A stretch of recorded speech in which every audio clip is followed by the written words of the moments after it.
Hello, this is Caelan Huntress, and today I'm doing a course audit of the Dabble Media Promotion Toolkit. This course audit has 4 sections. I'm going to look at what we have in this course. I'm going to go over what's working.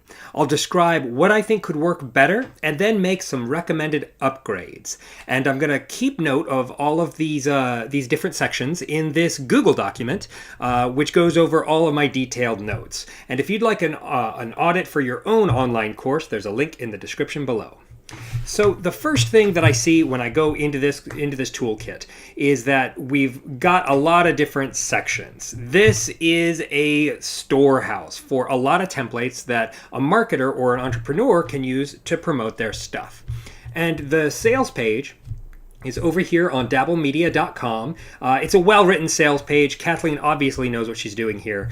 But when we get down to the bottom, when we want to know how much it costs, then we go into, well, I'm logged in, so I'm not going to see that. But if I go to the checkout page on Teachery, then I'm going to see this differently. And this is a limitation of the LMS. And this is something that we see in courses, is sometimes you have to design around the limitations of the LMS.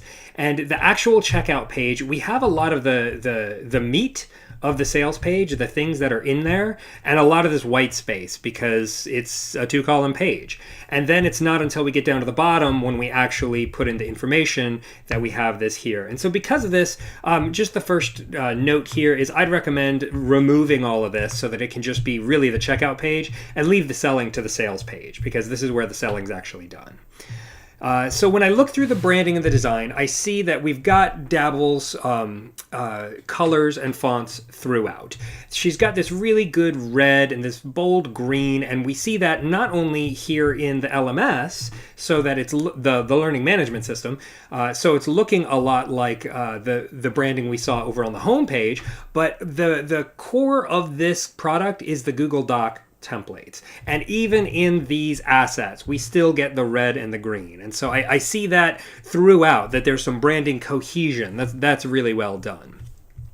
As far as the navigability, what's most helpful here is that this homepage logo serves as the return button. No matter where you are in the course or how deep you dive in, and no matter what level you're at, you can hit the header and go back to the homepage and start here again. So that's great. However, because of the way that this is laid out, there are a lot of dark alleys. There's places to get lost. When you go, and I'll go over in detail what some of those are and what some of my recommended fixes are. And as we have the layout of the course right now, we've got these 9 sections. And these 9 sections are organized in these 9 boxes. All of them have start buttons. Some of them have tools buttons, depending on if they have the second level. And the outcome for this course that we see on the sales page is the 93% done for you launch plan. And I see this as it's something that helps people create the content for their promotion. And so the promotion toolkit, I have some suggestions on the naming that might be a little more cohesive with what we have under here. But before I go into those, I want to talk about what I like here, the things that are done well. In a lot of the Google Docs, there's a lot of GIFs. There's some personality. You know, when we look at the long form content that she has in here, we see there's often a GIF that kind of reiterates the point. And this is, you know, modern media. I think this is a really good best practice for keeping your users engaged. Is surprise them with GIFs, get some real visuals in there so that it's engaging to look at. That's the first thing that I like here. The second thing that I like is that there's a roadmap. Right in the Get Started, the Start Here section, there's a campaign roadmap that becomes the framework for what everybody's building. Down here on the 3rd slide, we've got a link. You put in a link for your landing page. You put in a link for the thank you page. And creating these is the purpose of the toolkit. And so I'm wondering if framing the experience of this toolkit around creating this content, filling out this document, I think that might be a good way to go. However, I do need to note that you can't make changes to this. You have to make a copy. And there's not really clear instructions for doing this in one of these previous slides, but I have some suggestions on that I'll get into. But for now, I want to go over a couple of other things that I do think are going well here. And the next one is that we have, in some sections, we have a step-by-step process where it'll say, here we go. Step 1, do this. Step 2, do this. Step 3, do this. This is really useful. It's not done uniformly throughout all the lessons, but when it's there, it really makes an impact. It's easy to get lost in the amount of links and material, but when there's a step-by-step instruction, that's clear. I really like it.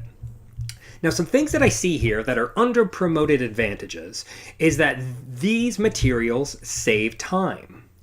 Whether they're for up-and-coming marketers or they're for entrepreneurs who don't do marketing, the time saved in using these templates is a benefit that I don't see very clearly on the sales page. There's a lot of what in here, but there's not a lot of why. I mean, yes, it's got every single thing, but what do all of these things do for me? And so whether it's swipe file or template, I think that one of these words needs to be the cornerstone word of this course, that this is what you're doing in here, and this is what you get.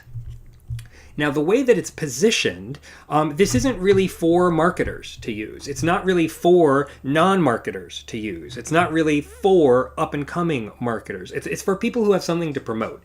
And I think that's a little vague. I think that if there was a little more tangibility on what the outcome is, and it was targeted more to one type of person, it might be a little clearer.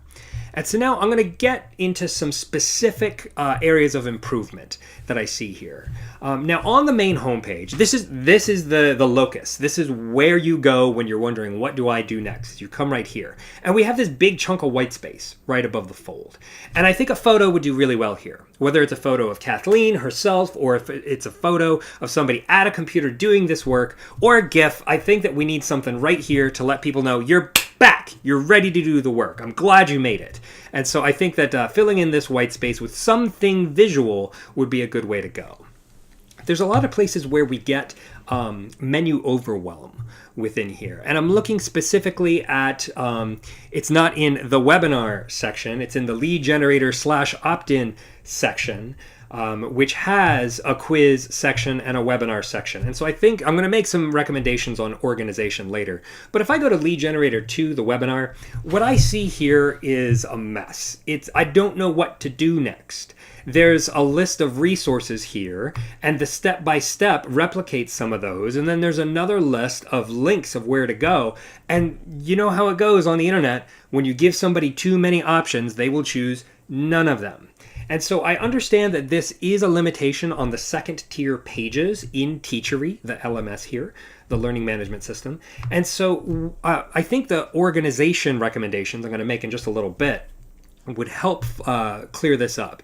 Because if there's lesson resources here, this should be one of two things. It should be either the articles or it should be the Google Docs. Mixing them in, I think, contributes to the confusion and the overwhelm.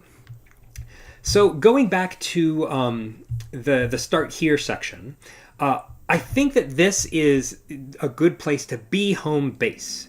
So that when somebody makes progress through here a couple times at the end, it says, hey, you've now got a link, drop it in the campaign roadmap.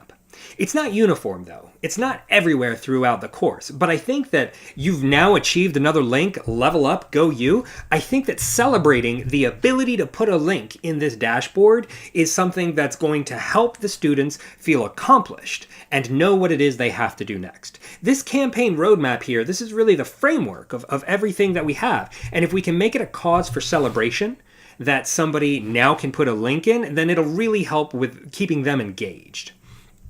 Now, there are a couple of places where, coming here, I have to click on a page to get to the link to get to the Google Doc. And it's more egregious over here, where I go and I look, was the call to action? Or there was one of these where I went in and looked, and then I went down to the second tier, and then got to the Google Doc. There's a couple of places where there's too many clicks. And when I see this content, this is not a workbook. This is not something that needs to be delivered in Google Docs. This section here, how to ask your network for help, I'd love to see this delivered in the LMS. Even if it was, I mean, here we've got it divided that these links are for Google Docs. And here we've got some instructions. Everything will open in a new tab, but it doesn't say that you have to make a copy. So if we had these lower level pages in the LMS, I mean, I don't see the reason in having people consume this content in a Google Doc when they could be consuming it in the LMS. The way I see it is the only time somebody should be in a Google Doc is if they're doing the typing. So if you need somebody to do the typing, send them to a Google Doc. But if they're just going to be reading, keep it in the LMS, because that's what this is for, is to deliver the content. And by adding another step that they have to do in another tab somewhere else off of the toolkit, it increases the complexity. And so to reduce it, I'd recommend having the non-fillable Google Docs delivered in the LMS itself. The step-by-step list that I mentioned earlier, I sometimes see these at the bottom of the lessons, but I think that after the intro paragraph, it should be step-by-step right up here at the top. You are going to need an intro paragraph, though, and I'll get to why in just a minute. But first, I want to make note about the sales page. In the sales page, there's this really great progression where you look at the anatomy of a sales page that converts, and I'll just open this up. Again, this is in Google Docs, and I'd love to see this in the LMS, because that's where we consume content. Where we create content is in this workbook. Now, whether it's called a workbook or a template or a worksheet or whatever it is, I think that there should be some sort of unified naming convention, so that when you're going to a Google Doc, you're always using the same word, no matter what that word is. But here, we've got the template where they have to make a copy, and again, I'd like to see some instructions on that right up here at the top. Make a copy, but here's where they fill in the content. It's been pre-filled. And so the great thing about it being pre-filled is that then we could see an example of this. And I go and I look in Google Docs and I see the example. I think this is really useful to see a case study of how this material is used. The problem is, on this next link to go to the live link to the Toolkit sales page, when I go and I look at this, it doesn't have the same content. It's gone through another revision. So this content is no longer usable as an example of what this workbook can do. And so what I'd recommend doing is filling out the workbook with dummy content, with a dummy business, that's a case study that you use throughout. And you could do this 1 time or 3 times or however many times you feel comfortable with, but have it be evergreen, because I do think that this example section is really worthwhile. And for somebody who wants to study how the sausage is made and how the sales page goes from this workbook up onto the page, that's really useful. Unfortunately, right now we've gone through a revision, so it's not happening right here. So a couple of items to fix. I'd recommend that this great start here section, this locus where you go to when you got to figure out what to do next, when you want to champion the work you've done and paste in a link, I don't think this should be in Google Slides. I think this should be in Google Docs. We've got docs everywhere else, and the docs are really useful. Editing in slides is a different beast, and for people who speak for a living or who make slides and use PowerPoint, it's still a conversion process. And so there's still going to be a little bit of medium friction, but especially for people who don't use slides, this is an additional hurdle that they don't need. And so keeping the campaign roadmap in a Google Doc, I think, would be a lot more effective for people to use. Now, when people go to the Start Here page, I'd like to see more UI instructions, the user interface. This is how you're going to use this course. This is where you can go. This is how you can do things. This is how you make a copy of Google Docs. And I think that this is really essential to handhold your students through, because making a copy of Google Docs because they're view only, I put it in all of my templates. I have a course audit template that I use here, and I just put it right up at the top below my logo on how it is to do it, because we really need to stupid proof this section so that nobody gets lost in trying to figure out the material and how do I use this thing, we want them to go right into using it. So I do think a lot of time needs to be put into creating some UI instructions right here. I'm glad you haven't made a screencast yet, because you just have to revise it after you make some updates. But once you have the toolkit in a place where you think it's going to be solid for the next 3 to 6 months, I'd recommend making a screencast, doing a walkthrough of all the different stages. And in that screencast, show how to make copies in Google Drive, but more importantly, have a download link for a folder of all the templates. If you have a folder right here of all the templates, it means that my obligation as a student is to figure that out one time. I make a copy of the folder. I have all my own templates. They're saved in my place in Google Drive. And then when I'm going through the course and I find somewhere where it says, hey, now we're going to use this template, you can still link to it. You can still link to the Dabble version of this workbook so that I can look at it and see. And if I want, I can make a copy of this right here and use this copy. Or I can go into my own drive or have my own drive folder in another screen so that I can use my own workbook. I'm especially thinking of somebody revisiting a lesson and saying, I made some progress on that workbook before. I'm going to log in, go into Teachery, come to this page, the workbook, I was doing this. And then they click here and their work is not at this link. Their work is in their own drive folder. So there's going to be some steps. And how easy or difficult those steps are is in your control as the course creator. And so I think giving some extra instruction here on the start page would be really helpful with that. Telling people have the toolkit open in one tab and your drive folder starred in another tab. Something like that might be helpful. Oh, and I do need to mention the copy-paste hazards. If you copy a piece of content out of a Google Doc and then you paste it into an email automation program or into WordPress, it brings in this junk code with it. It's usually just a span class, but it's so annoying. It is the worst. I love Google Docs. There is no better collaborative document management system on the internet today. But for some reason, when you copy and paste out of it, it brings this HTML code with it. Drives me batty.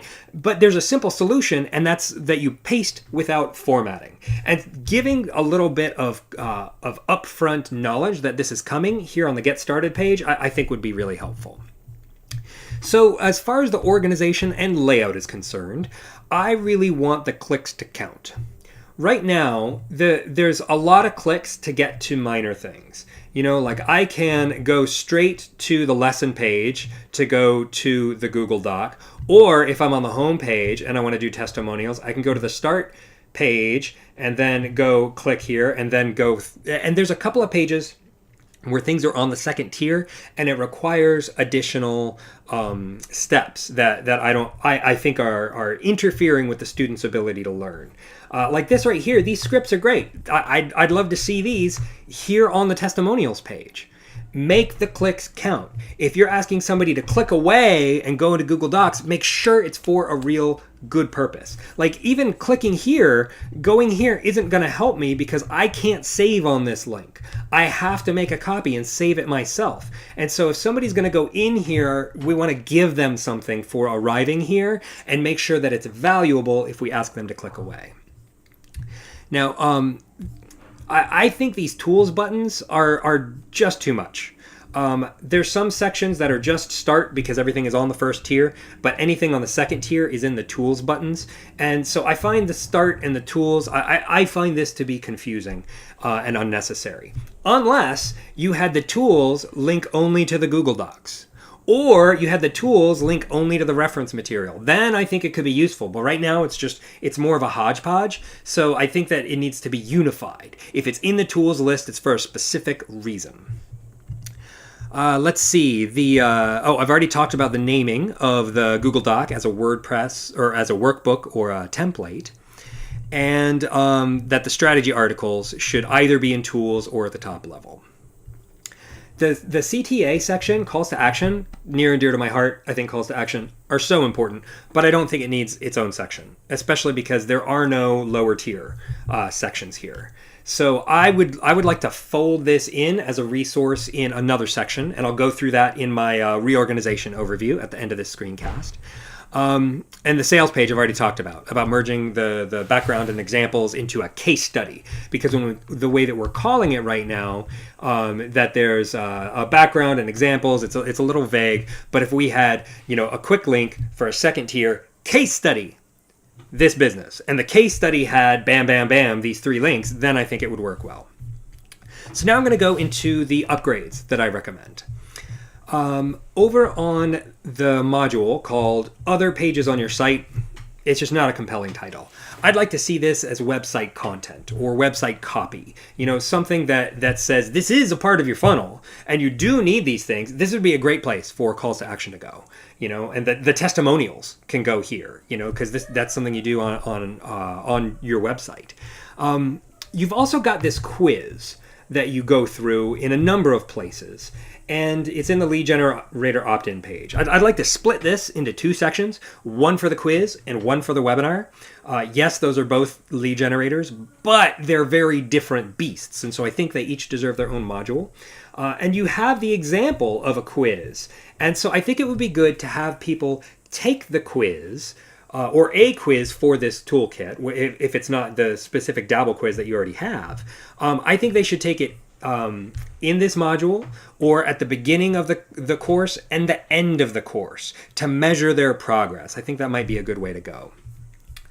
Every time you have step 1, step 2, step 3, step 4, I love it. I think that should be on every page. Start with one intro paragraph to populate the meta and then go right into the step-by-step. And the reorganization I'm going to go through in just a little bit. And I've gone over all of those. So one of the things that you can do, Caelan, is you can run a day-long workshop with up-and-coming marketers or with entrepreneurs that are DIY marketers and have them go through the toolkit in a day. Buy them lunch, tell them it's 2 hours before lunch and 2 hours after lunch. I want to walk you through the toolkit.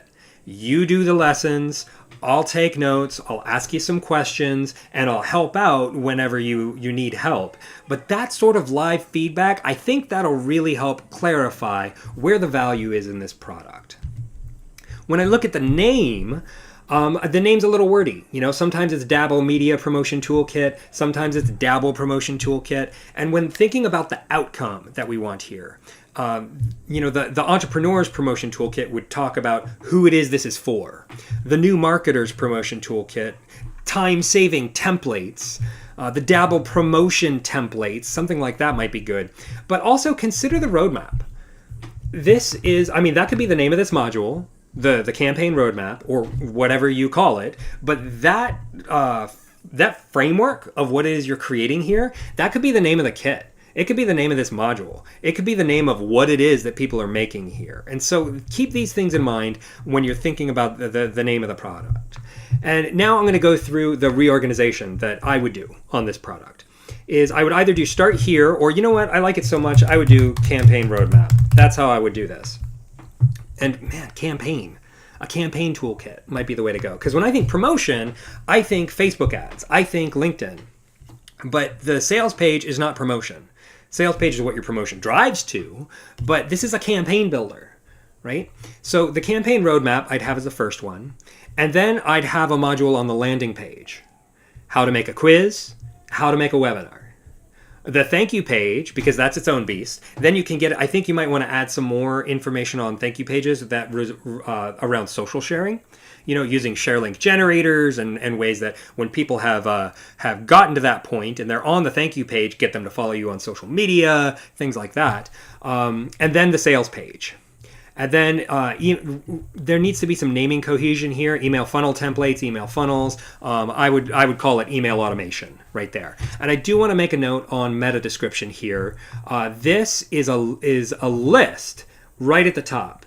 Email funnel templates doesn't have an intro paragraph. And so this email 0, book a call, what we see right here is email 0, book a call. And it's much different over here where we actually see the paragraph meta. And so I'd pop in a paragraph right there. Anyway, after email automation, I do a module on website content and combine some of the material that you already have, and then do a final module on promotion and combine these two, Facebook ads, LinkedIn, and beyond. And you can throw anything you like in there. But because promotion it's a single module out of everything you have here, I don't see this as a promotion toolkit. I see this as a campaign toolkit or a funnel toolkit. But again, campaign roadmap, the templates might be a really good way to position this, because that's what people get. They get in here, and what is it they're doing? They're saving time with templates. And so if you had somebody go on your sales page, purchase this, get here, go into Google Docs and get the folder and be happy, that's the value that somebody can get out of this. And then the rest of this is just hand holding to make sure step by step you know how to do these things. But I'd like to see this set up in such a way that somebody who's an advanced marketer could pay some good money for this and just get the templates and really feel like they got the value out of it. That way, this can be positioned to sell to DIYers and up-and-comers, or experienced marketers who don't want to go through all the hassle of writing their own webinar script. But hey, here's a webinar script template. I can just take this and start, and it'll save me an hour. That alone is going to be worth the price of admission. So there's a lot of great potential here. I really like the material, and I think with some additional tweaks and updates that this could be a really fantastic course.